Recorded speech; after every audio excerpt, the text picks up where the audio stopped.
My name's Peter, and I'm here to talk to you about Android security. So, on your day planner, on your schedule, you're going to see this as Demystifying Android Security. That's a bullshit title I use to decoy all of you guys into here. The actual name of the talk is Attack Vectors. A, because it sounds cool. Number two, because attack vectors are what hackers actually use to get into your app. So what we're going to be talking about today are three major attack vectors.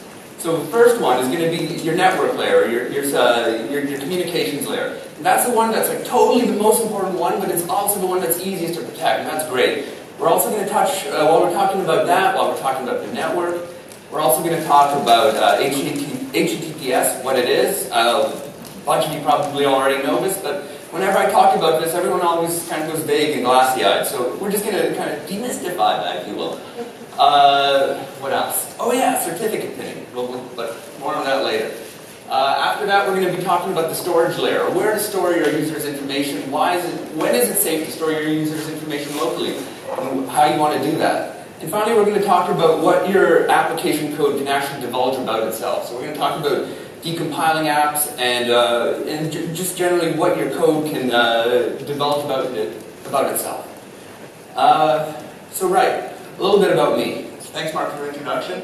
But my name is Peter Organa, and I work at Civility Intersect. Ostensibly, my job title is Senior Engineer.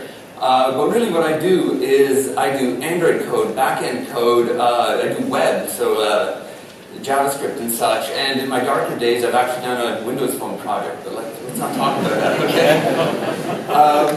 But I'm a bit of a generalist, so if you guys have any questions about the back-end side of things, I'll be happy to at least try to answer it for you. So right on.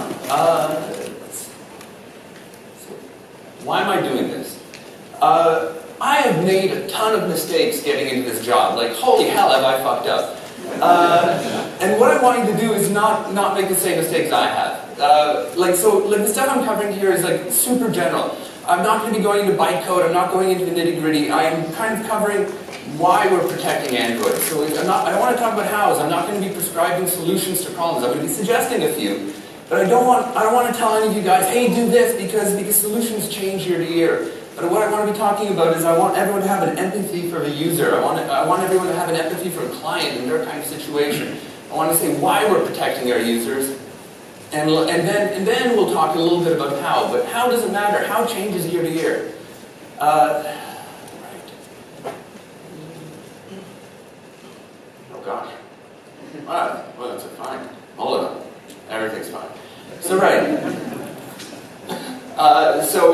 Yeah, I'm talking to developers here today, but I'm also talking to project managers. I want you guys to be able to answer or ask the right questions during the project lifecycle. Because backfilling security after the fact is fucked. You don't want to do it. It's going to cost a lot of money. What you want to do is have, if on the day before launch, your project manager comes up to you and says, yo, is the app secure? You're going to say, mm-hmm. But that's not the way you want to treat it, right? You want to think about this on a day-to-day basis, so you're not backfilling this stuff. And again, this is simple stuff. Like, I'm sure the projects you're all working on are way more complex, but just ask yourselves these questions as you're building the app. Designers, so when you're doing like an input field, like think about, do we need to hide this information? Do we really need to show an entire credit card number on a user's profile page? Maybe not. But UX and design actually does have a huge impact on security. And what I want to kind of give you guys is my sense of paranoia, because I'm really anxious all the time, and I want you to kind of share my anxiety. Finally, assume everything I'm telling you is wrong. Again, I'm not prescribing solutions here, I'm just kind of giving you my paranoias. Alright, let's talk about OWASP. So OWASP is the Open Web Application Security Project. They're a non-profit group that kind of posts a list of security vulnerabilities every year. There's a link at the bottom there, don't worry about it, there's notes at the end of this presentation, and you guys just enjoy my ramblings. But OWASP they publish a top 10 list of things that you need to worry about on your app. Check it out, it's a great kind of list to go through, and you can kind of say, yeah, we're doing that, we're cool. They also have server-side security and all that. So anyway, my talk loosely based on these OWASP fellas, check it out. Next up. Securing your server. Okay, so ostensibly we're here to talk about Android, but I would be super remiss if I didn't mention that the most important part of securing your app is actually securing your server. If your server is vulnerable, it doesn't matter. Like, a hacker isn't going to be, you know, tapping away on your Android device trying to hack your server. If they're going to be attacking your server, they're going to be doing it through curl, through Postman, through whatever. If you find vulnerability in your client's code, if you're working with a third party and you say, hey, this is no good, it's up to you to voice that. Nobody ever posts a review of an Android app saying, you know, the client was fantastic, but the server really fucked up. Like, you know, if you see something wrong with the server, if you know there's something wrong with the server, you've got to voice that stuff, because ultimately the server is where your actual vulnerabilities are. But that's not to say that the client doesn't matter. Let's get on to that. So first of all, communication. As I mentioned, communication. Easiest thing to secure, also most important. We're going to talk about HTTPS, what it is, and we're also going to talk about certificate pinning. But first, a story. Everyone here, we're starting a company together, and we're making an Android app. I'm going to be tech lead because I'm going to take all the responsibility, but you're all helping me. So check this out. We're going to make an app that lets us share kung fu moves online. Perfect idea, it was mine. So I'm gonna do the PHP backend. It's gonna be really cool. It's my first time doing it, but we'll save a bunch of money. Don't worry about it. So time passes. Application launches.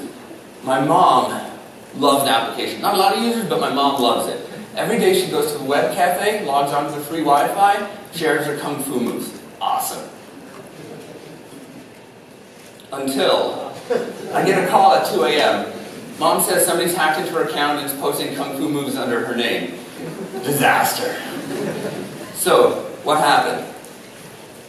So it ends up, when she was logging on to free Wi-Fi, she was logging on to it's essentially a hacker's hotspot. And we'll talk, and this kind of leads us into man-in-the-middle attacks. So get this, when in the 90s and early 2000s, before Wi-Fi, man-in-the-middle attacks were these kind of abstract things, nobody really believed it. You had to essentially be the NSA in order to do a man-in-the-middle. You had to have a server kind of sitting in the line of communication. But as soon as Wi-Fi came around, holy shit, all you have to do is go into a place that's super trusted, say, you know, yeah, this is a legit Wi-Fi hotspot, and anyone can connect to it. So, like, I mean, I bet all of you have connected to Mars Open Wi-Fi, but, like, I don't know if a lot of you actually thought to trust it. And that's the thing, is, you know, your actual user doesn't know whether or not the Wi-Fi hotspot can be trusted. Yeah, hold on. Yeah, all right. Sorry, guys. All right, so, easy solution, HTTPS. Everyone uses it, no problem. It's built into Android, it's built into Android, there's nothing to worry about, everything's cool. But, actually, let me take a step back. If you're building your own backend, make sure you enable HTTPS, make sure your communications layer is secure. Don't try to hack in your own encryption scheme. It's not going to, like HTTP is trusted for a reason, and we'll talk about that in just a second. Users assume your application is secure. So if you think about using Chrome or Firefox or whatever, your browser, whatever browser you use, in the top left corner you'll see that little lock icon. And that little lock icon tells you as a user that the website you're using is secure. The problem is on your Android app, that isn't there. That lock icon is not there. Your users just assume you're doing the right thing. And here's where this kind of idea of you being your user's advocate or your user's hero really comes into play. Your user assumes you're doing the right thing, and you have to do the right thing, which is to make sure that communications layer is secure. So if you're not using HTTPS, your user will never know about it. So, a little bit about HTTPS. Now, many of you guys might think this is super basic, my apologies, but I think it's a really cool kind of system. But before we talk about HTTPS, let's talk about asynchronous or asymmetric and symmetric encryptions. And if you don't mind,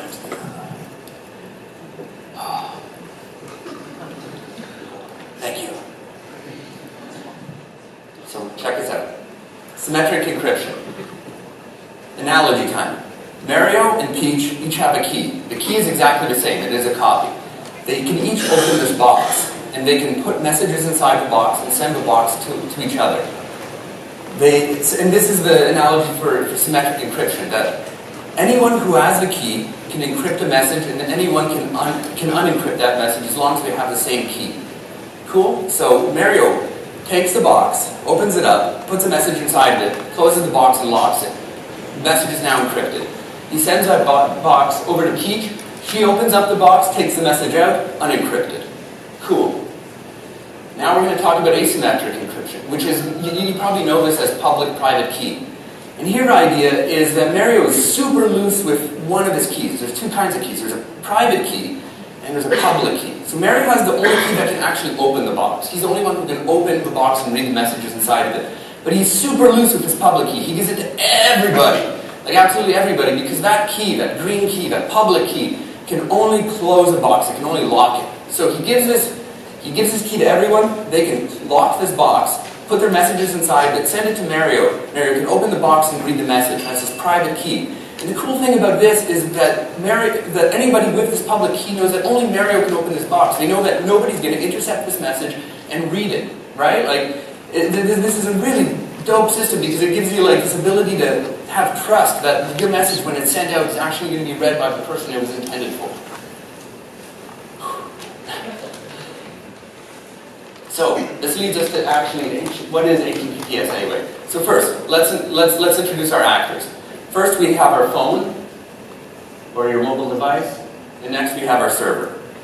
So, the phone talks to the server and says, "Yo server, let's talk." Oh, I forgot to mention, this is way oversimplified. Holy shit, are there more steps? But I just wanted to give you kind of the gestalt. I wanted to give you the low-level understanding here. So please don't go repeating this as this is the actual honest-to-God truth of what's going on. There's not actually like a phone, like an old-time pixely phone talking to us. So, the phone asks the server, says, "Hey, I want to start talking." The server comes back and passes it a certificate. We're going to talk more about the certificate in just a bit. But the certificate proves that the server is who it says it is. And this is really important because anyone can ultimately pretend to be Google, Google.com. The certificate proves that the server is who it claims it is. Next, it passes one of those public keys. It passes a key that the phone can use to encrypt a message that it will know only the server can understand. Next up, and here's it again. This is where the certificate of authority, I'm Polish, and the one word I can't pronounce in my life is authority, but there it is. Perhaps I'm an anti-authoritarian. Anyway. So I'll just refer to it as a CA. So the phone talks to the CA, and I'll talk a little bit more about this later because it's actually super important and a little bit complicated. But the phone talks to the CA and says, "Is this certificate trustworthy?" And the CA says, "Sure, of course it's trustworthy." And now the phone creates a symmetric key. Remember, the key that only two people can have. Encrypts it using the public key and sends it over to the server. So now we know that the server has a key that is safe for communication. And it's this really clever system, and it's really cool to know that we're using these two kinds of encryption, and we're I just think it's neat, you guys, and I just wanted to share that with you. But as I mentioned about that CA, so again, the CA. So what a certificate of authority is a thing that validates certificates, but really what you're looking at is on your phone, on your operating system. So Firefox has its own set of certificates, and operating systems have their own set, but we won't go into that. It's a way of verifying these certificates that are passed from the server. And what it ends up is that this isn't necessarily a trustworthy thing. So back in 2011, there was a hack in Iran and in France, and a bunch of these certificates got loose. It's cool, these certificates expire, but what ended up happening is that, the idea that these certificates are now 100% trustworthy isn't 100% there. So a lot of times now, Android apps are actually doing what's called certificate pinning, or making sure that the certificate can be trusted, or a certificate can be trusted, or essentially circumventing I'm not going to say circumventing, but let's go into that in just a sec. So what you can do is something called certificate pinning. Oh gosh, I think I'm going too fast. Anyway, it's cool. You can do something called certificate pinning. And what certificate pinning does is it tells your application it's only going to trust one singular certificate. So normally, when your phone reads a certificate, it has a base of 100-something certificates on the device. And it checks it against those certificates. But if one of those have gone rogue, you might never know about it, and somebody might actually be spoofing that certificate. And this actually happens, like, it's rare, but like it is a legitimate attack. So what you can do, though, and this is, sorry, what you can do is that you can use a library like OKHTTP to do what's called certificate pinning. And what certificate pinning does is it says, I'm trusting one certificate. I'm not trusting this entire pool of certificates, one of which may have been hacked. I'm only going to trust a single one. So you kind of have to have a buy-in here from your server guys. You have to say, server guys, I need you guys to promise not to change the certificate on me. And because as soon as that certificate changes, you're going to have a problem. And that problem is that your app's not going to work.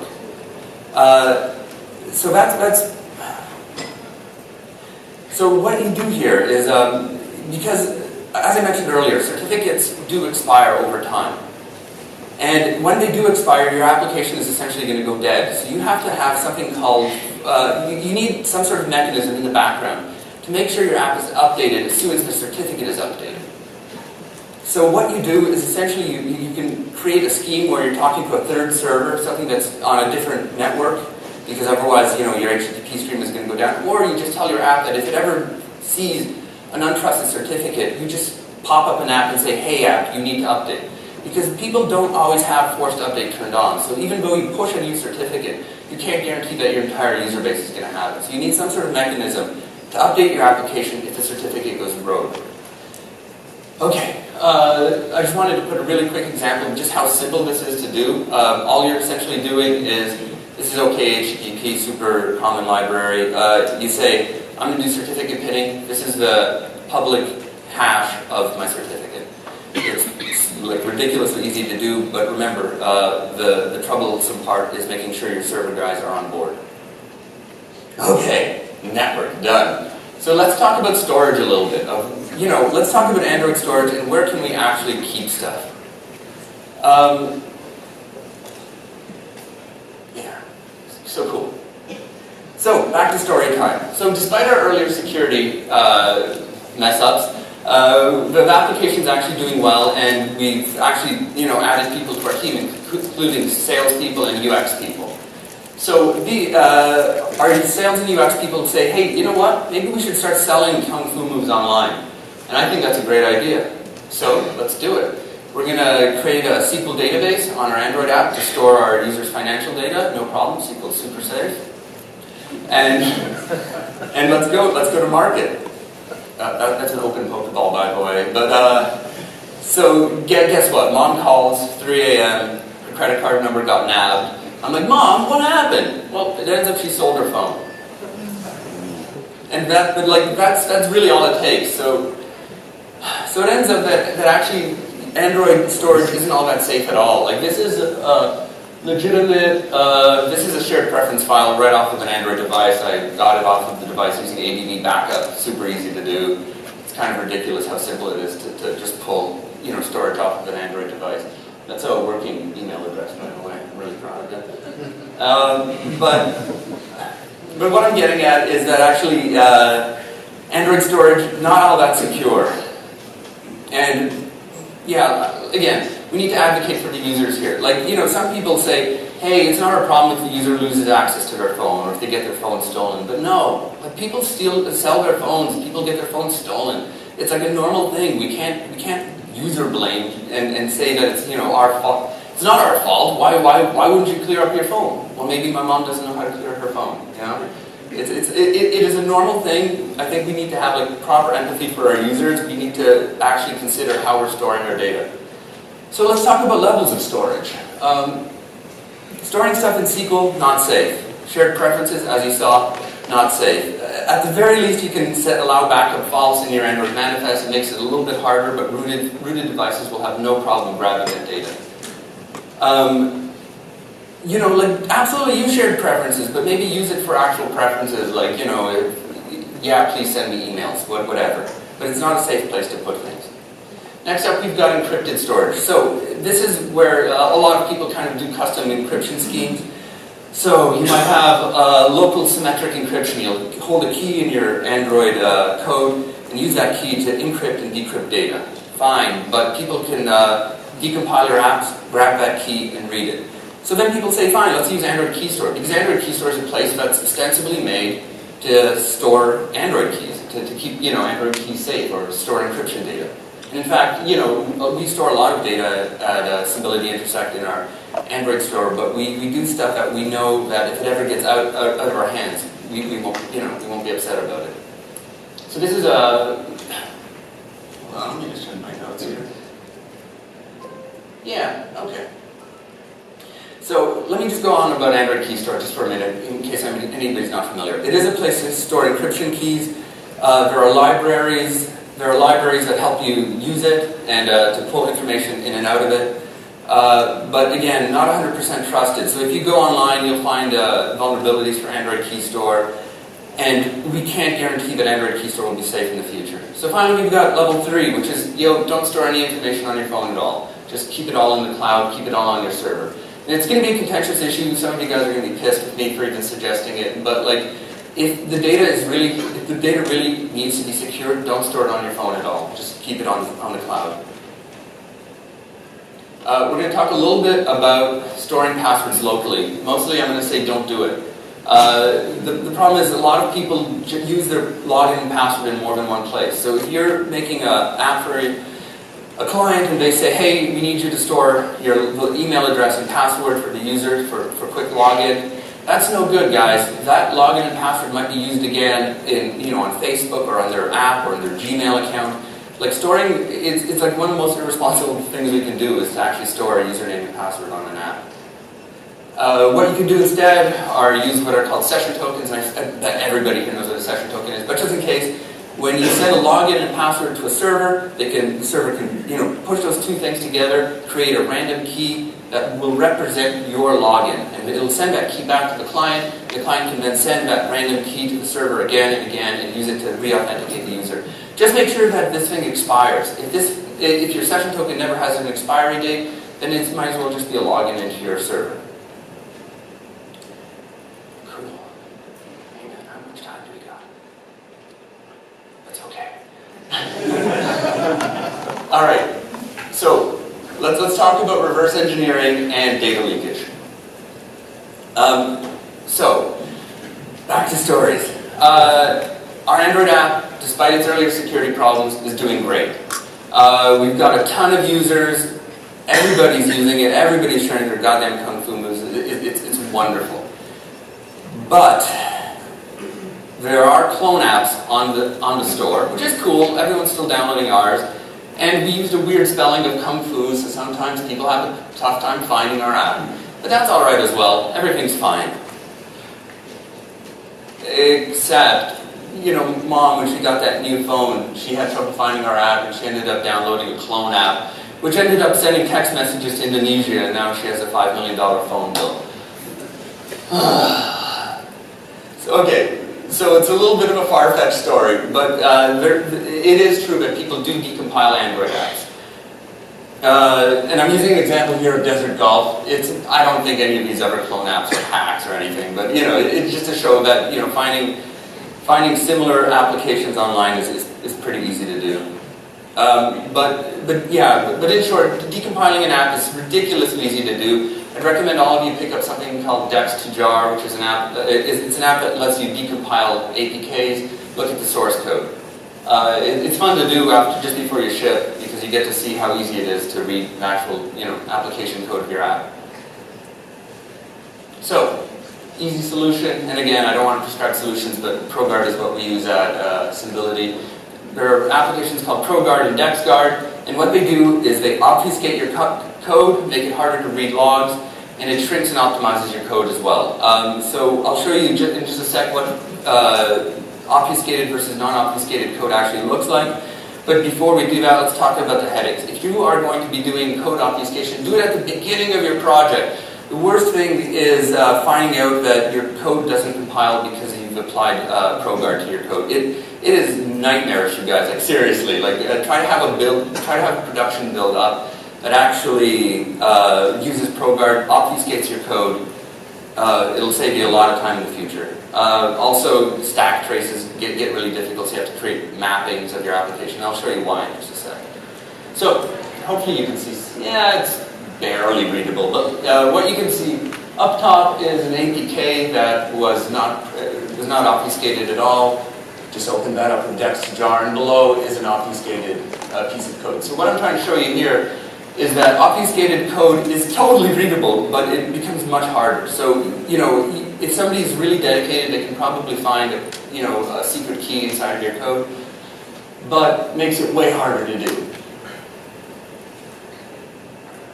And up top, again, it's almost like the exact code of your app.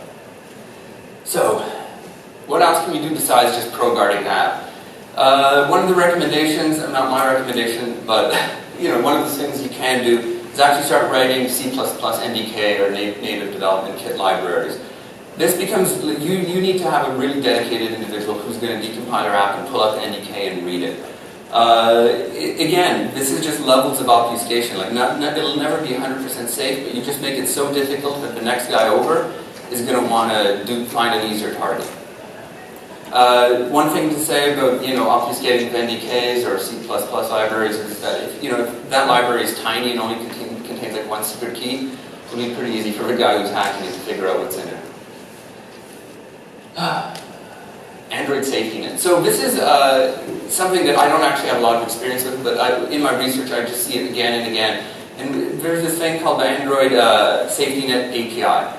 And it's an API that lets you actually check a bunch of things. It checks if your device is rooted, which is real important. Like if you are worried about...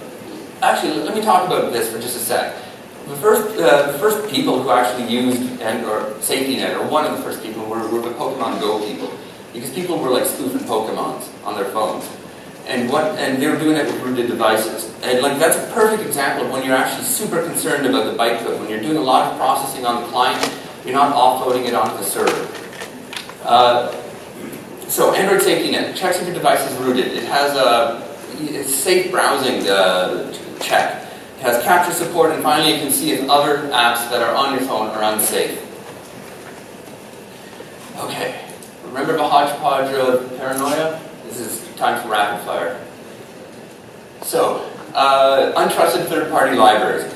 All of us use third-party libraries, totally accepted, absolutely go for it, but just make sure that your libraries can be trusted. So that's check for stars, check for forks, make sure your application, the library is updated frequently. Like you're kind of, it's the wisdom of the crowd kind of thing. Like see if other people are using it, make sure it's updated frequently, make sure the recent update is new, because a lot of times projects go cold and then important security updates might have been missed entirely. And finally, check the license. We've run into this a couple times where we use a library, we're super happy with it, and then we find out that it's not publicly available. So just go on TLDR Legal and make sure the gruplicense for your third-party app is legit. Or it allows you to do this type of stuff. Next up, intents and deep links. Gosh, do I want to explain what an intent is? How about this? Don't use explicit intents, and if you do, just make sure your application is ready for it. Essentially what you can do is have another application pick up a message that your app is sending. And a deep link is something like a URL that your app will open. So sometimes you'll click on a link or a push notification opens up your app.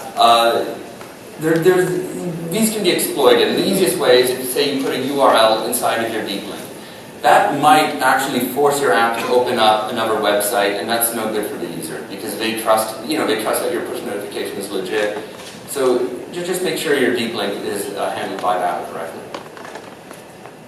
SQL injection attacks. Same as you guys probably don't know this. Okay, if you're using a SQL database, there's a potential for a user input to be used against the SQL database. I mean, it's best practices. I'm sure if you're using SQL, you're already doing this. But just use what are called prepared statements, or there's ways of making sure that Android scrubs user inputs before they actually read the SQL database. Keyboards. If you are... Okay, weird edge case here, but people download custom keyboards. And when they do, those custom keyboards might actually be sending off user inputs out of the server. So that means that the user's custom keyboard might actually be logging the user's inputs and sending them to home.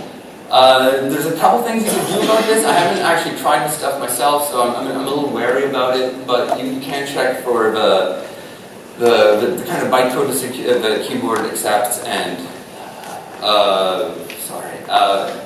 You can check for what kind of bytecode the keyboard accepts and block it.